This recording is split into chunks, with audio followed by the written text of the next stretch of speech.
பகுத்தறிவு என்று அவர் எதை சொல்கிறார்கள்?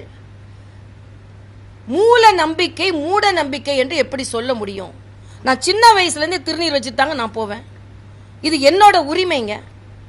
ஹிஜாப் போடுறது உரிமை இல்லையான்னு சொல்றீங்க பார்க்கலாம். இப்ப இன்னொரு மதத்திற்கு இருக்கின்ற உரிமை இந்து மதத்திற்கு ஏன் இல்லைன்னு நான் கேட்கிறேன். நீங்கள் மூட நம்பிக்கை என்றால் அது மூட நம்பிக்கை ஆகிவிடுமா?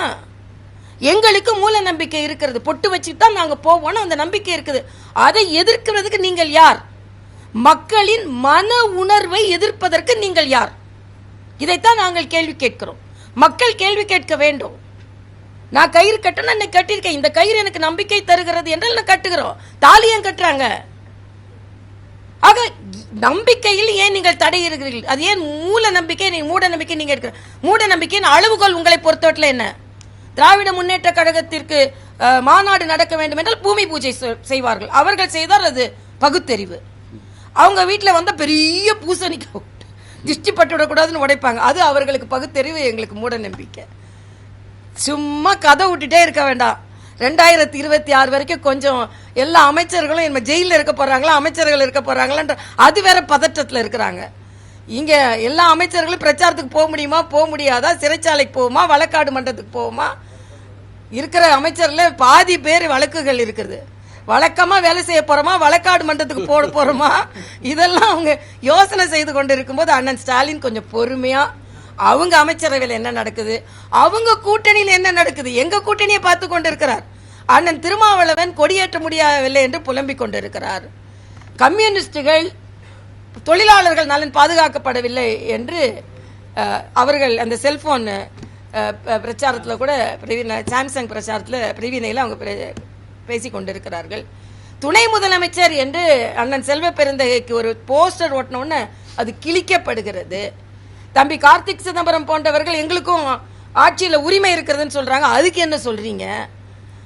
அது மட்டும் இல்ல, திராவிட முன்னேற்ற கழகம் தான் வேட்பாளர்களை தேர்வு செய்யும்னு நேற்று. அப்ப அது சர்வாதிகாரமா, பிரஷரா? கூட்டணி மேல நீங்க பிரஷர் வைக்கிறீங்க, நாங்க பிரஷர் வைக்கிறோமா?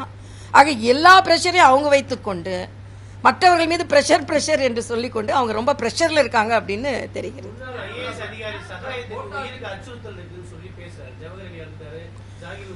அதாவது சகாயத்துக்கும் அச்சுறுத்தல் இருக்கிறது, மதுரை ஆதீனத்திற்கும் அச்சுறுத்தல் இருக்கிறது. ஆக எல்லோருக்குமே அச்சுறுத்தல் இருக்கும் பொழுது என்ன நாங்க கொண்டாடி கொண்டிருப்போம் அப்படின்றதுல என்ன அர்த்தம்? சட்டம் ஒழுங்கு சரியாக இருக்கிறது என்று சகாயத்திற்கு நேற்று காவல்துறை திருப்பி நாங்க காவல் கொடுப்போம் அப்படின்னு சொல்லி இருக்கிறாங்க. அது உயர்நீதிமன்றம் எல்லாம் அவங்க வேண்டுகோள்லாம் வைத்ததற்கு பின்பு காவல்துறைக்கே பாதுகாப்பு இல்லையே தமிழ்நாட்டில். காவல்துறையில் உள்ள ஒரு சகோதரியே எனக்கு பாதுகாப்பு இல்லை, நான் சிலற்றை எதிர்த்து பேசியதனால் எனது அலுவலகம் எரிக்கப்பட்டது என்று தமிழ்நாட்டில் தான் ஒரு காவல்துறை அதிகாரி தனது குற்றச்சாட்டை வைத்தார்கள். அதனால இன்னைக்கு ரொம்ப பிரஷர்ல இருக்காங்க. கொஞ்சம் ஈஸ் ஆகட்டும், பிரஷர் மாதிரி கவலைப்பட வேணாம். பரவாயில்ல, அக்னியா கக்குவார்னு அவருக்கே தெரியும். நான் என்ன நீங்க பத்திரிகை புரட்டி பாருங்க, நான் 2 மாநில கவர்னரா இருந்து இதை விட நல்லா பணியாற்றினேன். எனக்கு நான் அதை சொல்லி கொண்டு இருக்கிறேன்னா இல்ல. அதனால நாங்கள் 2026 நாங்கள் எங்களை பார்த்துக் கொள்வோம். அண்ணன் சேகர் பாபு அவர்களும் நீங்க கவலைப்படாமல் இருக்கல. இன்னும் கொஞ்சம் குடமுழுக்கு இடமுழுக்கெல்லாம் இருந்தால் அதெல்லாம் முடிச்சிருங்க, இல்லைன்னா அவருங்க நீங்க போக முடியாது. அண்ணன் ஸ்டாலின் ஒரு குடமுழுக்கு கூட அவங்க போனதில்லை, இனிமே எந்த குடமுழுக்கும் போக முடியாத அளவிற்கு ஏற்கனவே நான் சொல்லிட்டேன். நேற்று விழிஞ்சியம் ஏர்போர்ட்டுக்கு போர்ட்டுக்கு அந்த மாநில முதலமைச்சர் வரவேற்று இருக்கிறார். அந்த மாநிலத்தை சார்ந்த பாராளுமன்ற உறுப்பினர் மேடையில் இருந்திருக்கிறார். ஆனா நான் தெலுங்கானா கவர்னரா இருக்கும்போது கேசிஆர் எதற்கும் பிரதமரை வரவேற்கவில்லை, இன்று வீட்டில் இருக்கிறார். அதே போல அண்ணன் ஸ்டாலின் அவர்கள் பிரதமரை எதற்கும் வரவேற்கவில்லை, 2020 வீட்டில் இருக்க போகிறார். அதைத்தான் நாங்க சொல்லிக் கொண்டோம்.